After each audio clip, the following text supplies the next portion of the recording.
Hi everyone, welcome to day 6 of the step-by-step florals challenge. It's getting super exciting now because finally we are ready to draw some florals. Alright, let's go and select our canvas, and you would recognize this one that we've done yesterday when we did our abstract coloring challenge. So I would recommend you just reuse this one because we've already set up the textures. And what you can do here now, one or two things. Either you want to keep this the way it is, so you can duplicate this, and we're going to go back to the gallery and you select duplicate. So you have the same one again and open this one, and then you get rid of the layers that you don't want anymore. This, and now we're ready to go. All right, so the first thing I want to show you is how we can create one of our peonies. So I'm going to select a brush, and I want this to be pink, but it doesn't really matter which color you choose, you can always change it later.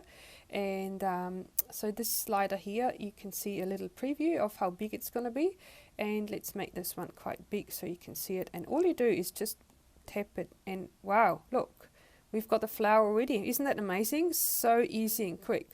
But I think it would be a little bit boring if we just left it like this. So in the next step, I'm going to show you how we can make this even more beautiful. So the first thing we're going to do is change the layer blend mode to multiply, and then we are going to duplicate the layer.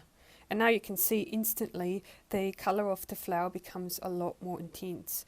So I think this looks quite nice. So what I'm going to do is merge these two layers together, merge them down like this, and I like to keep it this way. So the next thing we're going to do is create a new layer, and we are going to add some shadows to the flower. And remember that we are going to work in a non-destructive way, so that means we always want to create the new layer. So what I want to do here now is tap on the layer with the flower, and then choose select to create your mask, and then choose the layer where you would like to create the shadows. Now since we've set this layer to mode to blend mode, we're going to do the same here as well. And then we are going to choose our soft brush, and now with the soft brush you will probably want to try a few different opacity and size settings until you get it right. And now we're just going to draw in some shadows. So this is quite nice and easy. You can see that the edges become a little bit darker. It's only very subtle, so you're going to have to keep drawing for a little while until it becomes more apparent, but you don't want to do it too harshly. Just try and keep it nice and subtle. So if you make a mistake, for example, and you don't like this, the nice thing is you can create a new layer and start again. So if you didn't like what you've just done before, let's say you just really want the edges to be dark, we're going to paint on a new layer now, and we can just sort of colour in the edges a little bit. And then here as well, just to create that watercolor effect. And here,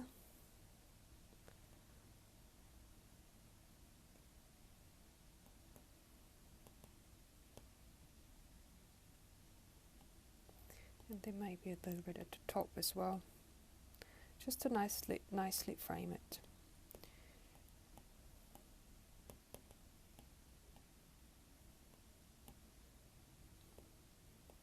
So you could just keep painting like this until you're happy with it.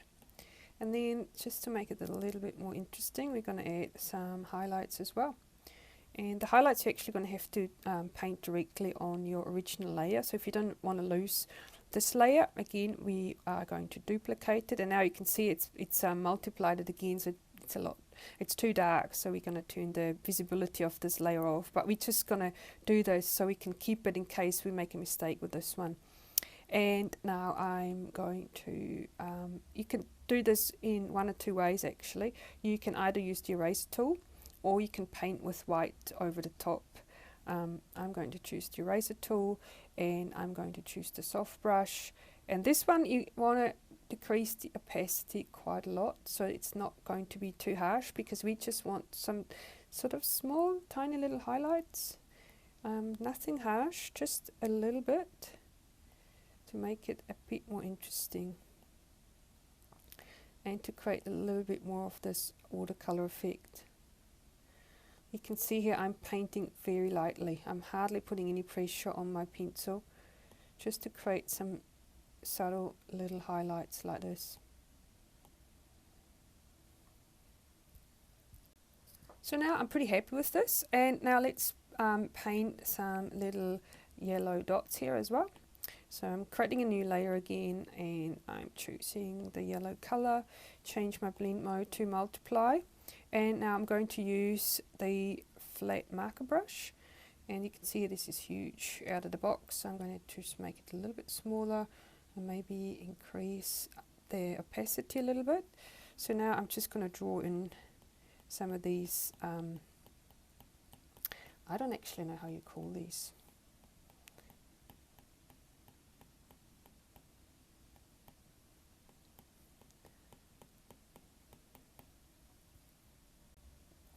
Okay, and now I'm going to change my brush and use the stipple brush for a little bit as well.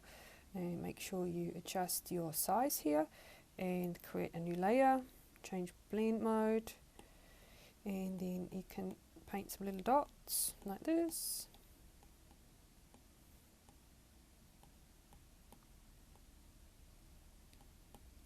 And for these ones you might even want it a little bit brighter, so what you can do as well, add a new layer, don't change your blend mode, just leave it as it is, and then you can create some brighter ones as well.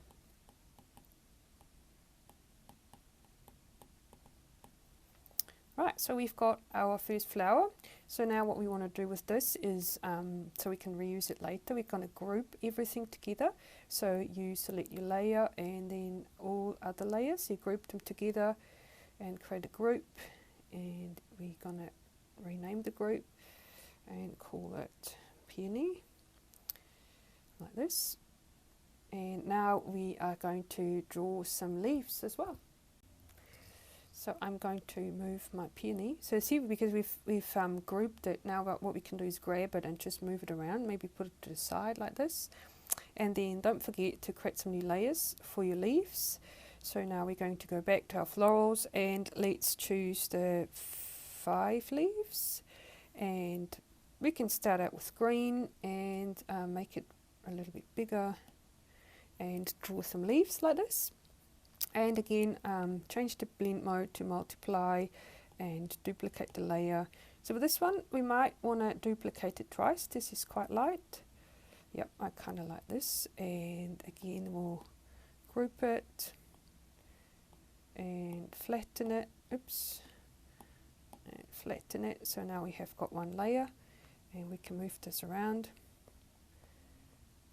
And now what we're going to do, similar to what we've done before with the flower, we're going to create some additional shadows. So I'm selecting my flower to create the mask, then I'm going to select the layer above, change it to multiply, and you can use the same color if you want, or even if you want to make it a little bit darker, you can do that as well, maybe like this, and use the soft brush. And then we're going to paint in some shadows. It's just nice and soft shadows. You don't want it to be too harsh, but I like it when the edge is kind of dark, but then it sort of fades a little bit into the rest of your leaves like this. The stem can be a bit darker. And then just around the edges, it sort of creates a really cool effect when you do that.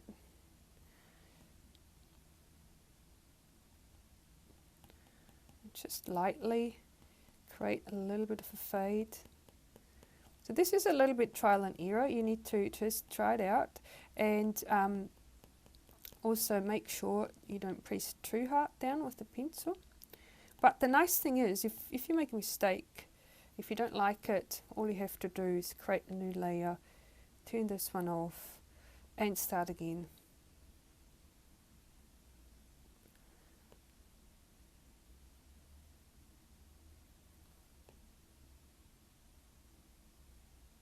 So now what we're going to do with this one, I actually think this could use a bit of a different colour as well. This would be quite nice if we maybe add some more yellow tones. So once we are happy with our shadows, I'm going to show you how we can maybe add some slightly different color variation. Okay, let's just paint a little bit more here and there. Right, so we're going to create a new layer again and choose the yellow and change the blend mode. And now we can maybe increase the brush size a little bit to make it very nice and subtle. So now you can see just ever so slightly, it just creates a little bit of warmth in your leaves like this. Alright, so now we have a flower and a leaf, and I encourage you to practice this today, and then tomorrow I'm going to show you how you can put everything together in a beautiful composition. See you tomorrow!